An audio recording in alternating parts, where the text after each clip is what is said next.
नमस्कार, हमारी खास पेशकश में आप सभी का स्वागत है। अमेरिका में राष्ट्रपति चुनाव इस बार खास रहने वाला है। उम्मीदवारों की लिस्ट में सबसे मजबूत दावेदारी इस बार भारतवंशी विवेक रामास्वामी की जताई जा रही है। न्यूयॉर्क स्टेट के पूर्व पब्लिक प्रोसिक्यूटर फ्रेड केस्लर ने जन टीवी के लिए विवेक रामास्वामी से एक्सक्लूसिव बात की और इसमें रामास्वामी ने अपने निजी जीवन से लेकर भविष्य की योजनाओं के बारे में खुलकर बात की। उन्होंने यह भी बताया कि अगर वे अमेरिका के राष्ट्रपति बनते हैं तो उनकी क्या कार्य योजना रहेगी। देखिए जन टीवी की अमेरिकी राष्ट्रपति पद के उम्मीदवार भारतवंशी विवेक रामास्वामी से ये एक्सक्लूसिव मुलाकात। We're here today, Fred Kessler for Jam TV. We're here today with Vivek Ramaswamy. He's running for President of the United States. It's Indian. He's the child of Indian immigrants. Went to Harvard College and Yale Law School. Is a successful businessman, launched 2 companies that are billion-dollar companies. He's also a well-published author, perhaps most famously the book Woke Inc. Anyway, we're real pleased to be able to speak with you and introduce you to the Indian people. Thank you. Thank you. It's good to see you again. Thank you. It's good to be here. So maybe to start, you could tell the people about the experience of your family immigrating from India and growing up in the United States. Sure. Well, my father was from a rural part of Kerala. My mother grew up in different parts of India, in Mysore, in Mumbai, and in other parts of the country. But they came here a little over 40 years ago with no money in their pocket, but with a focus on getting ahead through education and achievement. And that's what they gave my brother and I. I've gone on to then found multi-billion-dollar companies. That's the American dream. Coming here with nothing, through your own hard work and dedication, achieving the greatest of your dreams. And the truth is, we hear this discussion in the US today, maybe in India too, about privilege. And I'm grateful to my parents for giving me the ultimate privilege, actually, of having 2 parents in the house and to focus on education and to focus on God. And I think that was something that gave my brother and I the foundation to achieve what we have. Thank you. Yeah. So let's just turn specifically to India now. Yeah. What do you think generally about relations between the 2 countries? In your foreign policy presentation a couple of days ago, you said that relations were, in essence, okay. Not great, but not terrible. Well, I think there's a lot of room for improvement. Obviously, the U.S. and India are allies in a spirited sense, but I think there needs to be now an opportunity to take that to the next level. Frankly, both countries share what I think is the top threat that the U.S. faces today: the rise of communist China, an adversary that the U.S. depends on for our modern way of life. I think it's a real risk to the future security of the United States of America. So I think that India can be one of the partners who helps the U.S. reduce its dependence on China, and also, frankly, be a military partner that in the situation of a conflict, God forbid, in the South China Sea or otherwise with China, can take certain steps to have control over the Andaman Islands and the Andaman Sea, and potentially even having as a lever the Malacca Strait, where a good portion of Chinese trading routes and Chinese oil from the Middle East flows through. That's something that India could actually be a reliable partner on the U.S. for.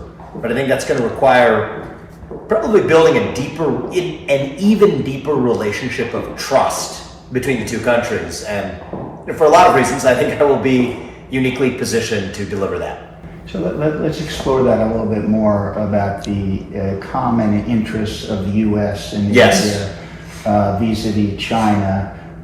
In your speech, you talked about assistance in the Andaman Islands and the Malacca Strait. How do you envision that? Obviously, you haven't spoken to the Indian people yet about that. No, we have not. But I think that in any good partnership, both sides have to win out of that partnership. Any good deal, both sides have to win out of the deal. Now, my view is, let's start with the easy stuff. India relies on liquefied natural gas imports. Now, that's become a lot less reliable coming from Russia and other parts that India relies on today. For the U.S., one of the great sources of our prosperity going forward is to drill more, to frack more. And so I think the U.S. doing what's right for the U.S., becoming a liquefied natural gas exporter, is also going to be a win for India. That's just an example of an easy place That's the type of trade we should want, both in the US and in India. The other thing I think it's a reasonable step for the US to take, which should be a big win for India as well, and it should be a big win for the US, is enter a relationship akin to what we have with Chile or Australia, which allows us to have India as a trading partner that can replace China. Too many of the US supply chains depend on China today, from Apple on down. India can bear a lot of that load. That would be good for India, but also good for long-run US security interests.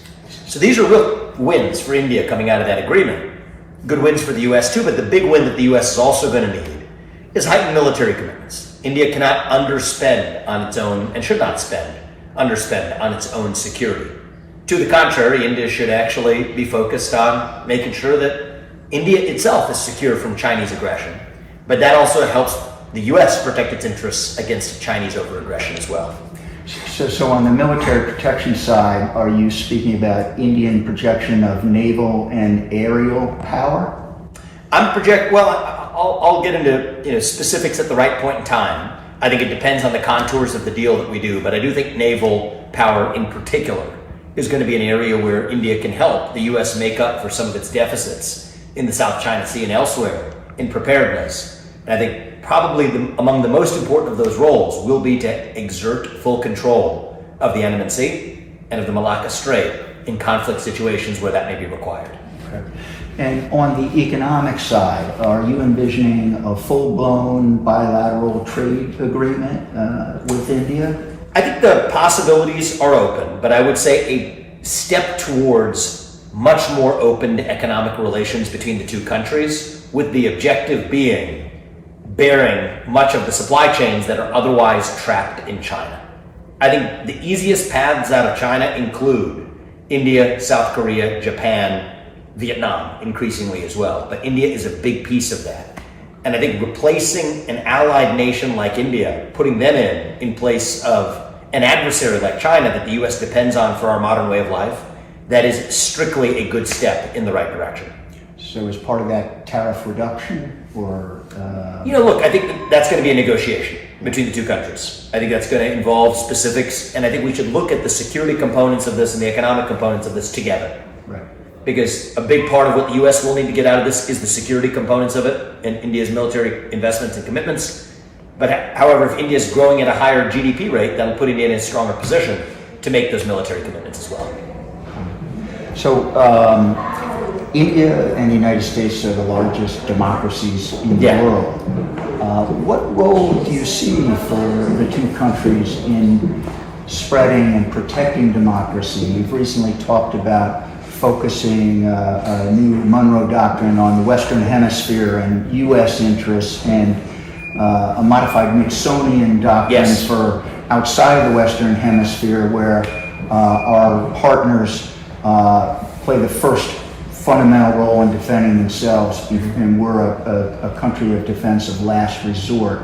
So how do you see the role of the two countries in promoting democracy? Do you see any fair? So, look, I think the role of India and the role of the U.S. should each be to advance their own national interests. I think Modi's been a good leader about unapologetically standing for Indian national interests. I think what we're missing in the U.S. is a president who stands for our national interests. And I think the way that the U.S. sets a good example for the rest of the world is by being strong at home, by actually setting a good example of what's possible in the free world.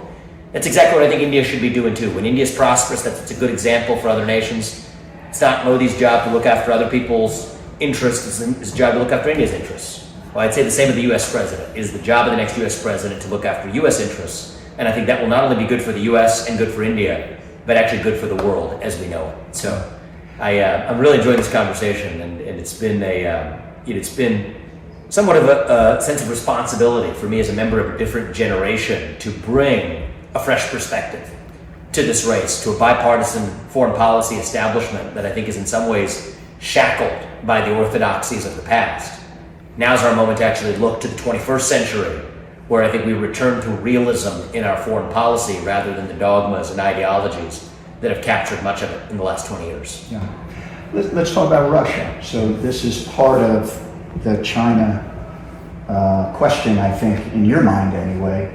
Can you tell the Indian people what do you think is the best role vis-a-vis Russia for the United States? So, look, I think that I can ask the question of what advances American interests. And I do not think that continued U.S. engagement in the war in Ukraine advances American interests.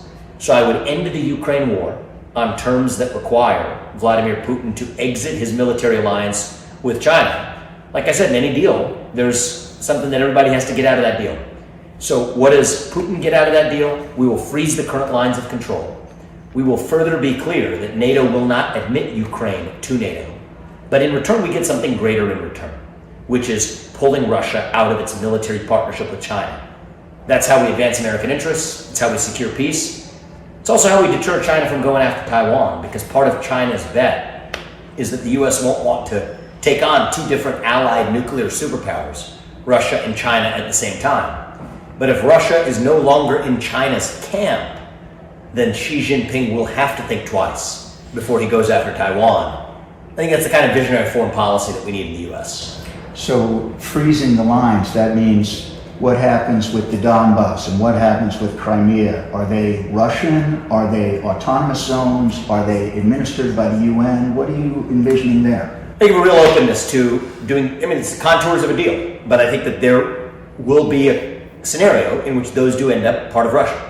And I think that I'm okay with that as long as we get something greater from Russia in return, which includes exiting its military partnership with China, removing its own nuclear weapons from the Western Hemisphere, or nuclear weapons from Kaliningrad, and military presence from even much of the Western Hemisphere, including Cuba, Venezuela, Nicaragua, and otherwise. Okay. So Ukraine would commit not, or the NATO would commit not to bring Ukraine in.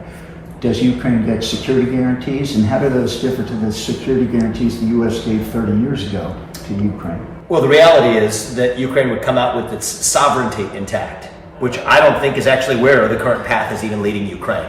So I think this is a good deal for Ukraine as well, to have an arrangement that's backstopped by U.S. self-interest. Much is made out of the 1994 Budapest Memorandum. The truth is the U.S. has already fulfilled, more than fulfilled, its obligations under that memorandum. Depends on how far back you want to go. Even 1990, James Baker made commitments to Gorbachev that NATO would expand not 1 inch past Germany. And yet here we are, with NATO expanding more after the fall of the USSR than it ever did before. And so, it gives you a sense of my foreign policy. I gave a speech at the Nixon Library last night as well, and I know we're wrapping up for the next event that we're heading to, but I'm really enjoying this conversation. And the most important message is, I think when America is strong, that's better for nations and free democratic nations like India around the world. And when India is strong, I think that creates the opportunity for a greater partnership between the U.S. and India, which I think I'll be in a unique position to lead. Thank you. Okay, yeah, thank you very much. अमेरिकी राष्ट्रपति पद के उम्मीदवार भारतवंशी विवेक रामास्वामी का जन TV से exclusive बातचीत को आपने देखा, और उसमें उनका कहना है कि वो अमेरिका में 360 डिग्री डेवलपमेंट को लेकर सोचते हैं। जन टीवी की इस खास पेशकश में इतना ही। नमस्कार।